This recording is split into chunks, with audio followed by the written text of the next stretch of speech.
Welcome to another Explainer, folks. Today, we are strapping in for a massive, civilization-level thought experiment. We're going to explore a scenario that is practically guaranteed to make you look at the ground beneath your feet in a completely different way. We're breaking down the hard data, the logistical nightmares, and the terrifying realities of the Yellowstone Supervolcano. I mean, what actually happens if this sleeping giant wakes up? And to be clear, we aren't talking about some distant myth or a crazy Hollywood movie here. We are talking about tomorrow, right now. So picture this, right at this very second. It's just another totally ordinary morning. The sky is absolutely calm outside. Millions of people across America are just waking up. The coffee is hot. The morning news is quiet. Everyone is just thinking about their commute to work, right? Getting the kids to school, sitting in traffic, paying bills, just dealing with the usual endless noise of daily life. Normalcy is just humming along, exactly like it always does, totally uninterrupted. And then the ground begins to scream. And I don't mean that metaphorically, literally. A deep, violent shaking rolls across the landscape. Geysers explode with just unimaginable fury. The earth heaves upwards, and in a single, terrifying instant, the most infamous volcano on the entire planet violently erupts.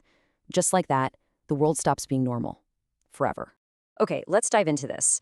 In a true supereruption scenario, the area closest to Yellowstone is obviously hit first, and it's hit hardest.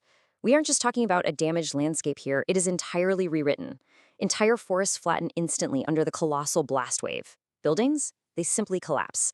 Highwayland roads are literally torn apart, and entire rivers are forcefully rerouted just by the sheer displacement of the earth. The sky darkens with rock, steam, and fire. For anyone caught in that initial blast zone, survival basically becomes a lottery of location and timing. But here's the crazy thing. The blast itself, that isn't even the biggest nightmare. The much larger nightmare is what spreads out from it.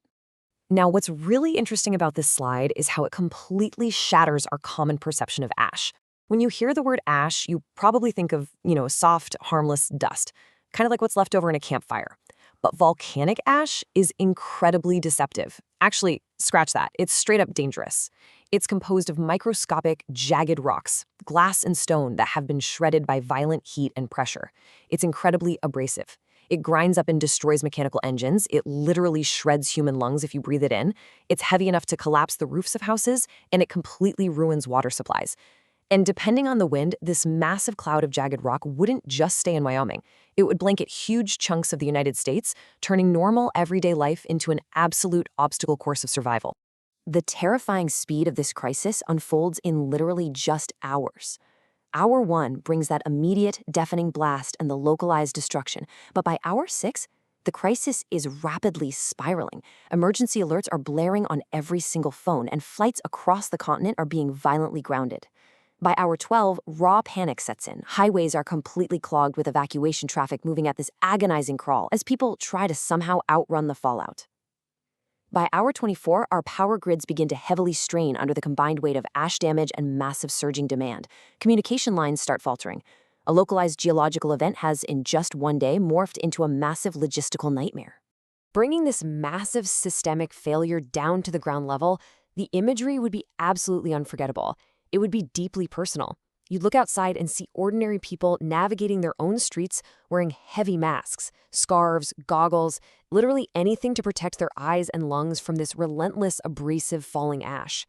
Depending on how far you are from the blast, the sky might look like this permanent, eerie twilight, or the ash could fall so thickly that visibility drops to absolute zero. And inside, grocery store shelves would empty out in a matter of minutes. You'd have parents desperately trying to keep their kids calm while looking out the window at a gray, choking world. And this brings us to a really critical breaking point, the supply chain death spiral. Modern civilization completely runs on delicate coordination. And airplanes? They simply cannot fly safely through volcanic ash. It destroys their engines in midair. So step 1, all aviation stops, dead in its tracks. Step 2, this immediate grounding violently fractures global logistics. Cargo just stops moving. Step 3, our modern reliance on just-in-time shipping completely fails. Think about it. We don't warehouse massive, years-long supplies of goods anymore. They're constantly moving on trucks and planes. When you break that transportation network, you instantly break the fragile system that keeps all of our cities functioning.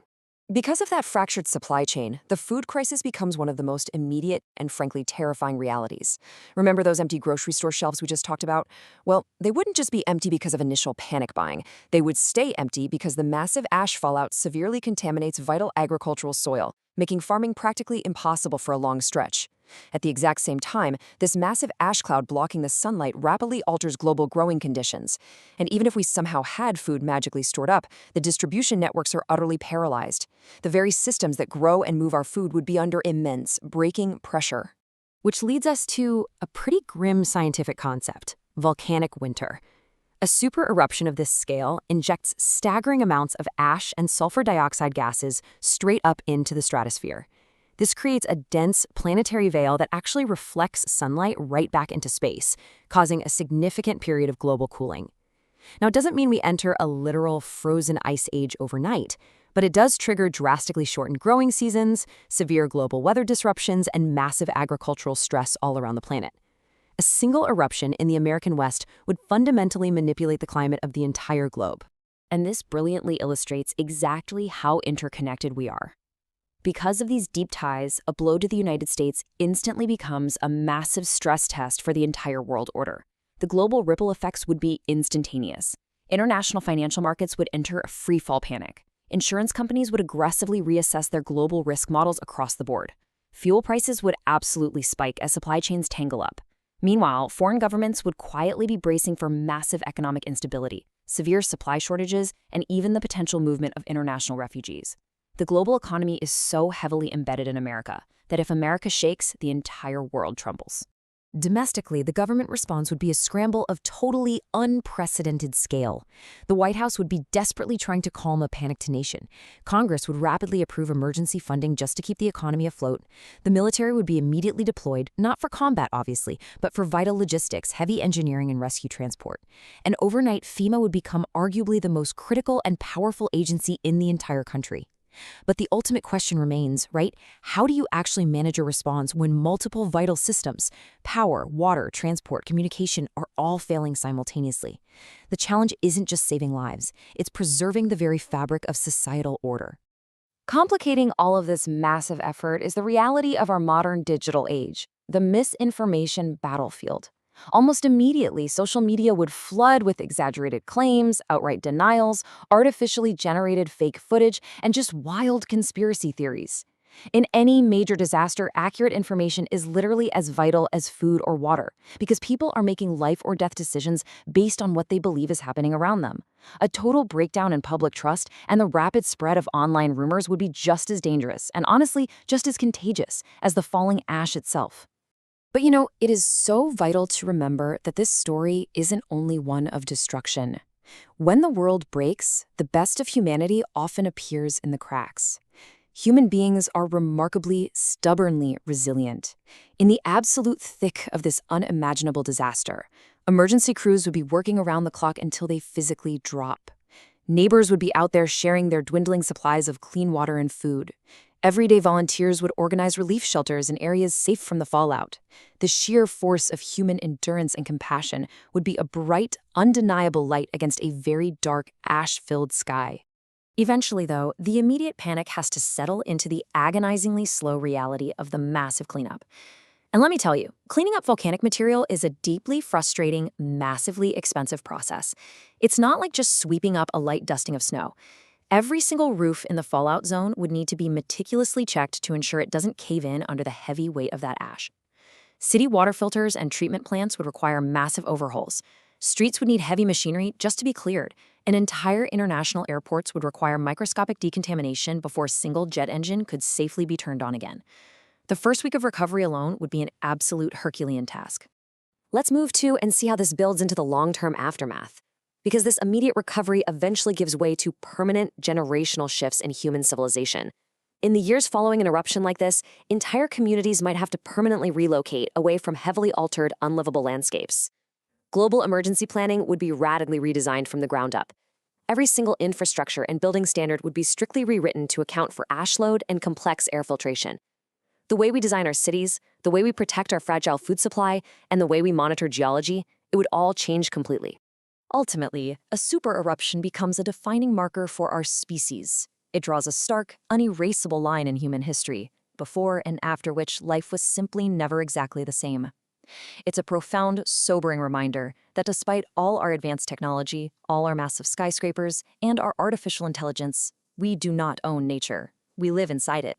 We live on a dynamic, highly active, and restless planet that can fundamentally alter our daily reality without a single moment of warning. So, we really have to ask the lingering question, if this actually happened tomorrow, did Yellowstone just change the future of humanity? This scenario forces all of us to confront the extreme fragility of modern life. It shows us how quickly the ordinary can completely disappear, and just how interconnected our survival truly is.